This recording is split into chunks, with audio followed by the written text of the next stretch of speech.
Ito ang sandok ng pinakamakulay na sabaw ng mga Ilonggo. Sa video na to, tanong ko sa'yo, bakit mo dinala dito? kakain tayo sa isang kainang nagsiserve ng isa sa pinakapaboritong pagkain ng mga Ilonggo. Ang tawag dito ay kansi. Uy, meron din pala dito yan?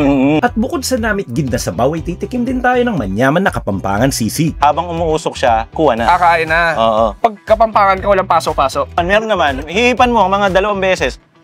Cheers, pare. Cheers! Cheers! Ready ka na ba? Marami rin siguro nagsabi, uy, magsama tayo. Oo, actually, si Chewy Show ba nakulab na? Chura!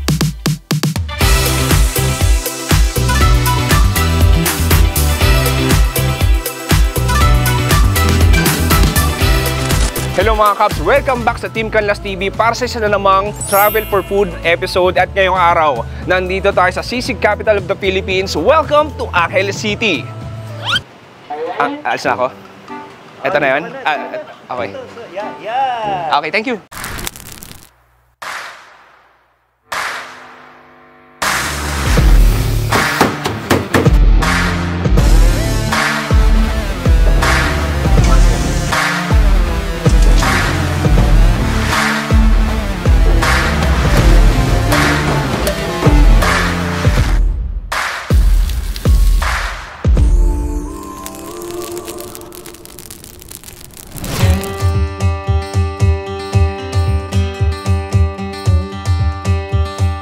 Ang kansi ay isang Ilonggo dish, usually from Iloilo and Bacolod. Ito yung pinaka-sinigang nila. Pwede sila maging beef kansi or pata kansi. May tanglad ang lasa, may kulay ng atsuwete, at may lasa ng asim ng batuan. Actually, dinala ko yung kansi dito sa restaurant ko, dito sa Pampanga, sa Angeles City. Nasarapan ako nung bumisita ako sa Iloilo. Kakaiba ang lasa ng sabaw. Yung lasa nga ng tanglad, tsaka yung asim ng batuan, which is na hindi makikita yung batuan dito sa Angeles. That's why I incorporated yung sampalok, na kung saan nandun pa rin yung fruity flavor ng prutas na parang batuan din yung lasa, which is sampalok ang magbibigay ng tamang asim para dun sa ating kansi.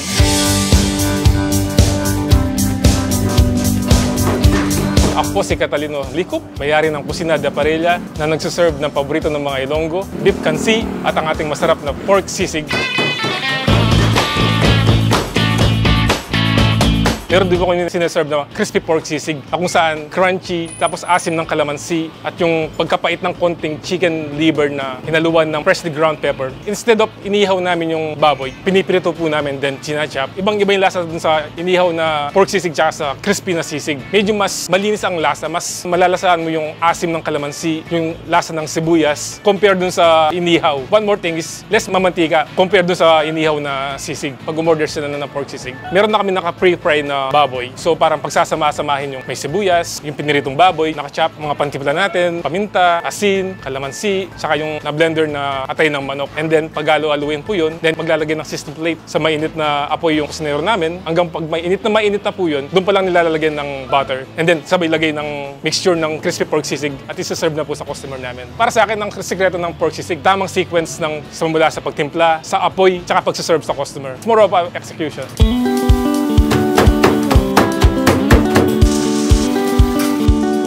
Nagsaserve din po kami ng 2 kinds of grilled chickens, Moroccan chicken and Korean chicken, na kung saan dito ay marinated chicken. Pag nag-order yung customer, kung gusto nila ng spicy, papahiran po namin ito ng peri-peri sauce. Yung pag-prepare po ng chicken namin, ilalagay namin sa griller namin, and then papasok namin sa smoking grill namin na ako yung nagpa-customize. And then habang naluluto yung chicken, yung usok niya nakukulob dun sa loob, which is nagpapasarap at napapadali yung pagluto ng chicken.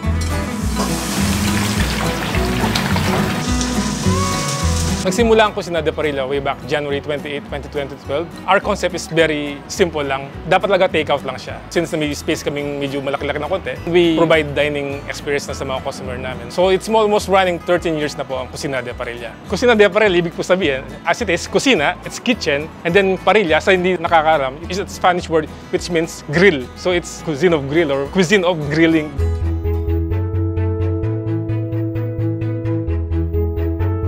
Sa lahat ng mga OFW or seafarer na katulad ko na gustong magnegosyo, ang advice ko lang is alamin ang negosyong gusto nyo. Commitment po, kailangan ng commitment. Hindi pwedeng iiwan na lang sa mga kakilala or whatever. You have to be on the business, on the site, para matutukan yung serbisyo sa kusina, serbisyo sa mga customer. With that, mag-i-evolve din Yung mga mistakes mo tsaka mo, makukorek mo din pag nakafocus ka sa business Mga Cubs, ini-invite ko kayo bumisita dito sa aming munting restaurant, Kusina de Parilla. Nandito po sa Nepo Center, Angeles City. Bukas po kami from 11 AM hanggang 9 o'clock po po ng gabi. Pwede rin po mag-take out dito at mag-dine in. Masarap po ang pagkain dito at mura lang po. Talaga namang may yaman, Kenny!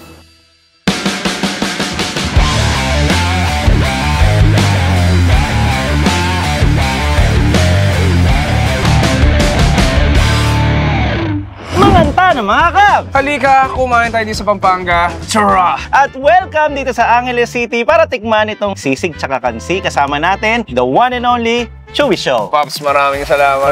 Salamat. Ito na yun, pare. Kamusta ka? I'm okay, I'm doing good. Pero mas good ako dahil may sisig sa harap. So syempre, welcome to Pampanga. Hindi makukumpleto ang Pampanga kung walang sisig. Exactly, oo nga pare. So, itong kainan na to, Pops, at tanong ko sa'yo, bakit mo dinala dito? Actually, ito, hindi ko pa ito na-vlog. Ah, okay. Pero kumain na ako dito. Mm. Tinry ko siya. Sabi ko nung nakain ko siya, ba okay to bakit di ko kaya ito i-vlog? Dito ko pala siya gagawin pag nandito ka. Sabay nating Oo, picture. oo, ito yun.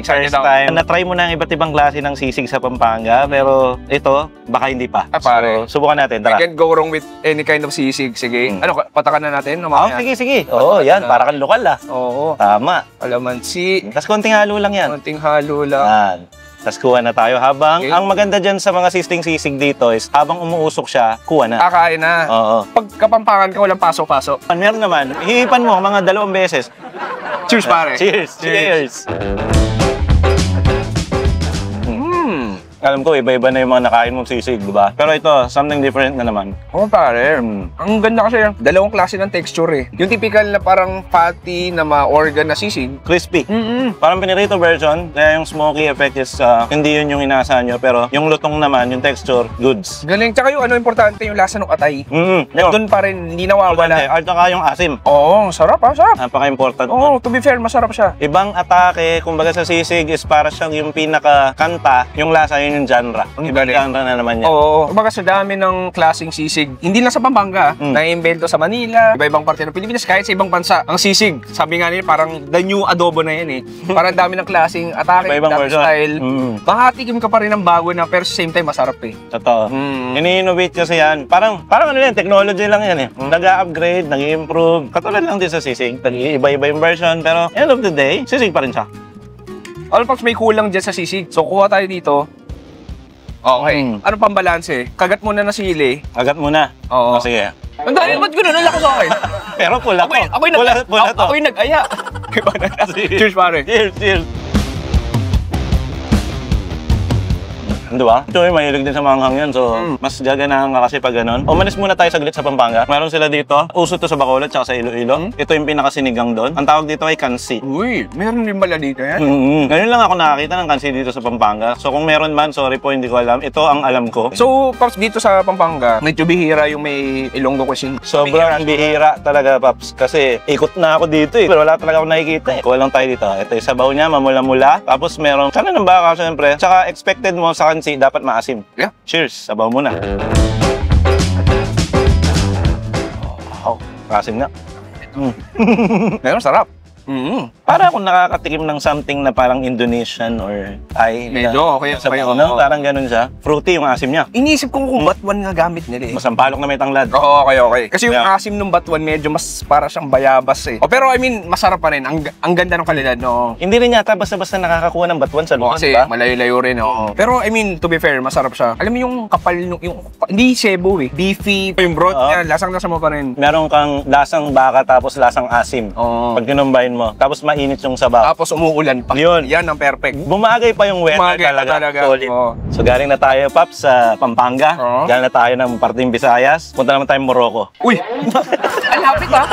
Ito daw eh. Ang lapit pala eh. Ano daw ito kasi? Luzon, Visayas, Morocco. Oh, Moroccan chicken daw to. Okay, sige. So binigyan tayo ng sauce na spicy daw. Peri-peri ata to. Oo. Gusto mo, buhos na natin? Ikaw, Sige. bahala ako kahit ano ko. So sa mga kakain po sa likod ng camera, pasensya na, no? Oo, tumatanggal. Ilagyan na natin. Ayan. Ano bang magandang parte ng manok? Kunin ko na to. Ako bahala na. Kasi dito na lang ako pare. Medyo mamasa-masa siya. Oo nga eh, oo.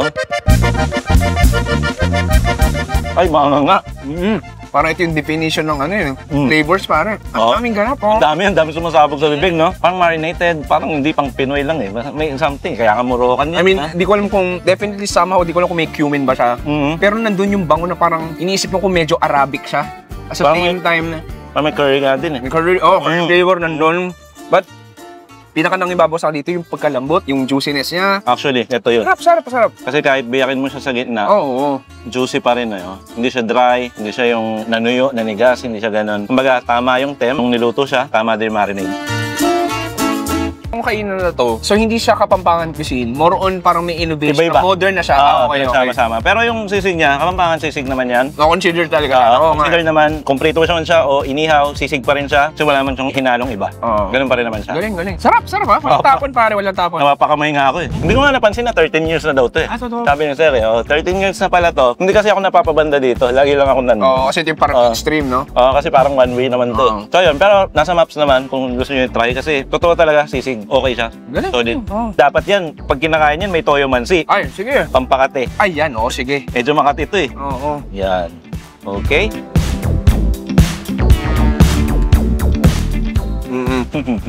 Akala nyo mga kaps, no? Parang, akala nyo acting, no? Hindi eh. Okay eh.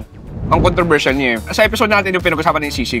Sa akin kasi, yung sisig, masyado siyang playful. Na minsan para siyang nasa isang kahon, na yung iba ayaw pagpas doon. So nila, ito dapat yung sisig. Katulad nito, okay. Classic traditional sisig siya. Pero ang masarap din yung iba, bawal matanggihin na masarap. So you need to appreciate anong klaseng sisig meron sa Pampanga. You need to appreciate anong klaseng sisig meron sa lapas ng UST na may mayonnaise, sisig sarada, yung mga ganun. So, ang galing lang kasi, parang yung ganitong klaseng putahe, parang nagiging topic siya ng lahat sa isang lamesa. Alam mo yun? Isa pang ano dyan, hindi mo may tatanggi ng sisig, halos 90% or 80% ng mga restaurant sa buong Pilipinas merong galing sisig, di ba? Oo nga. Daw napunta ka sa isang lugar sa probinsya, tapos umupo ka doon, anong orderin? Order ka sisig, meron, no? Sigurado merong sisig. Hindi naman palagi, 100%. Sabi ko nga, mga 80%, 90%, mga ganun, sa buong Pilipinas. Para malapit na siya maging national food. Oo. Kumbaga, available siya palagi. Hindi siya mahirap gawin. Kung tutusin, napakasimple lang talaga niya. Tinatad na karne, nilagyan ng atay, nilagyan ng sibuyas, tinimplahan lang konti ng asim, yun na yun. Galing. Sisig yun. Wala nang cheche bureche, wala nang arte. Yung mga dagdag lang ngayon, yun yung innovation na. Which is nangyayari naman outside Pampanga.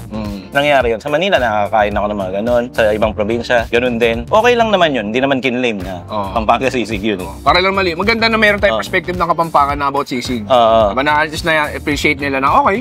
Huwag naman tayo masyadong enclose sa ito lang klase ng sisig dahil marami rin. Galing. May mga nagko-comment din kasi, bakit nyo nilagyan ng itlog yung sisig? Hindi naman yan omelette. May mga ganong comment eh.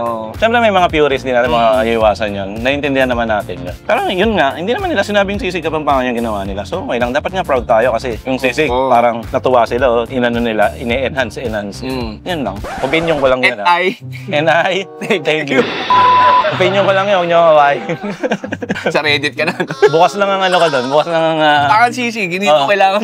Bukas lang ang isip ko doon. Di ba tama naman, totoo rin naman. Kahit ako parang maganda rin talaga na na-appreciate lahat ng klase ng pagkain. Hindi lang sisig Ilang beses ka na nagpampanga? Pampanga huli ko, 2022. May nakain ako doon yung rabbit, lechon rabbit. Bahay lang yun. Tingnan ko na yun. Tapos meron din yung sa Korean Town, malaki. Alam mo, yung iba hindi nila alam na sobrang rampant tong Korean culture dito. Like, literally, they have Korean Town sa Pampanga. Nakala nila sa Malate lang, mas nauna to. Grabe, ang laki pa. Pumunta kayo Pampanga. Grabe, hindi nila alam, di ba? Ang laki ng Korean Town. Nasa side lang ng Clark. Di ba ang laki di ba? Sobra. Yung Korean Town, ano pa ba yun? Typical dati, na-feature ko na yung mga Aling Lucy. Yung Korean Town na yun, doon ako yung gumupit sa akin, ito yun eh. Sabi na. Gusto ko, kanina ko pa gusto itanong. Koreano din naggupit nito. Sabi ni Koreano pa nga naggupit sa'yo eh. Gusto ko itanong anong pangalan eh. Bakit? Boy pa yun eh. Koreano kasi yun eh. Legit yun. Pag mas konti ng Korean Town, anong susunod nun? Ba't umingiti? Umingiti cameraman mo. Kung dito ka papunta to ng Fields. Tapos walking street. Okay. Ganun. Okay ka pala umingiti siya. Pag dito naman banda, pupunta ka ng Clark. Okay. Pag dito naman pabalik ka na sa Fernando. Okay, talaga. Galing. Korean Town yun eh. Pero yun yung mga na-picture sa... Ano pa ba? Sipin mo, pumunta ka ng Pampanga, tapos Korean food pala. Di Pero ba? ganda nga, actually. Yung culture talaga. May village pa nga doon, ba? Parang Korean something village. Pupunta kami doon off-cam na eh. Hindi ko pa na-vlog. Pero maganda pala yung vlog yun. Parang, may sariling cool. Technically, parang nauna pa sa Manila. Di ba kasi ang tagal na naman. Hindi ko alam paano nga nangyari history na yun. Kung uso ang Chinatown sa Manila, may Korean Town naman dito. Mas malaki. Like, kompleto, di ba? May barbershop, supermarket. Ang lalaki ng mga supermarket. Marami dito. May Korean Town. Tapos yung Clark, parang American base yan. Puro foreigner na dito po sa Angeles City. Ito, unexpected collab to. Mga kaps, nakita nyo. Akala nyo, ibang channel nyo napapanood nyo. Kanang pag-play nyo eh. Iba yung atake ng boses eh. Doon sa intro pa lang. Tsaka baka na, kahit pa paano natutuwa sila. Uy! Kasi marami rin siguro nagsasabi, uy, magsama tayo. Actually, sa amin din. Ang dami nagko-comment sa amin na si Chewy Show ba na-collab na? Ganun yung mga tanong. Kasi nag-collab ako kila Jaysar, kila Lane, sino-sino, di ba? Sila Idol. Sino-sino pa? Nakalimutan mo sa marami. Oo. Ang dami namin kunilab. Pati si Miss Bernadette Sembrano, kasama na. Si Jeff JP. Richard Gomez. Di ba? Sorry. Wago. Kung Richard Gomez, yun, nagko-cooking yun. Shoutout po Richard Gomez. Ay, pre, alam mo, may nakalimutan tayo gawin. Ano? Karne, hindi mo tinikman. Ay, oo nga, no? Nasarapan tayo masyado. Oo, eh. Natawa na po yung mga nasa likod. Importante yun, tingnan natin kung malambot yung karne. Oo nga pala. Oo. Okay lang yan, masyado nag-enjoy. Oo, nadala po kami sa kwentuhan, no? Oo, konting karne. Ganyan po talaga mga content creator pag nagkita. Masyado nasabik sa kwento. Ayan, cheers! Cheers! Lambot. Malambot nga. Ang daling mo yan. Best partner dyan sa patismansi. Okay. Lagyan natin kanin, tapos lagyan natin ito. Uy, sabi mo, wala ako sili. Sabi mo, Chewy, yabang mo kanina. Ano lang ang sili ngayon? Isang buo, ha? Ay, sorry, I'm sorry. Ito na, sorry. Alam mo, mga napupunta sa Team Canlas sa papakain ng sili. Trademark daw, here. Let's go. Patismansi, good. Pag ganitong sabaw kasi, kahit sa Batangas, experience to. Patis, di ba? Anyway, parang nabubusog na ako. Ang bigat sa tiyan. Ang bigat nung pansit, saka nung sisig. Parang okay na ako, may pupuntahan pa tayo. Uy, meron pa. Di ba? Pero hindi dito. Okay. Panoorin niyo po. Kay The Chewy Show. Abangan nyo. Hindi ko alam sino nauna sa amin. Pero definitely may aabangan sa bawat isa. Maraming salamat. Message from Chewy Show bago tayo magpaalam. Inanya ako sa akin channel na The Chewy Show sa YouTube. Meron din ako second channel na Another Chewy Show. Mag-subscribe ka na. Maraming salamat. Churra! Alright! Ayun, maraming salamat sa inyo. Ingat kayo palagi. Maulan ng panahon, may bagyo. Sana ay stay safe and stay dry kayong lahat. Muli po, ako po, si Cabs Chess. Ako po, si Chewy na The Chewy Show. At ito po ang Team Canlas TV na lagi magsasabi at magpapaalala sa inyo na huwag niyong kakalimutan at palagi ninyong tatandaan. Teka, mag-cheers muna tayo bago tayo mag-outro. Meron tayong drink. Moon cold eh. Narinig akong gumanon eh. Meron nga rin dito ginagawa. Nag-cheers muna bago magbitaw ng outro. Okay. Cheers! Okay, ito na. Talaga naman, manyaman! Kenny! Alright! Bye! Peace out! Let's go! Thank you, Chewy. Thank you. Masili pa. Ay, siya nga pala, tinatakpan yan para matapos yung video. Ano na ganun? Takpan mo na.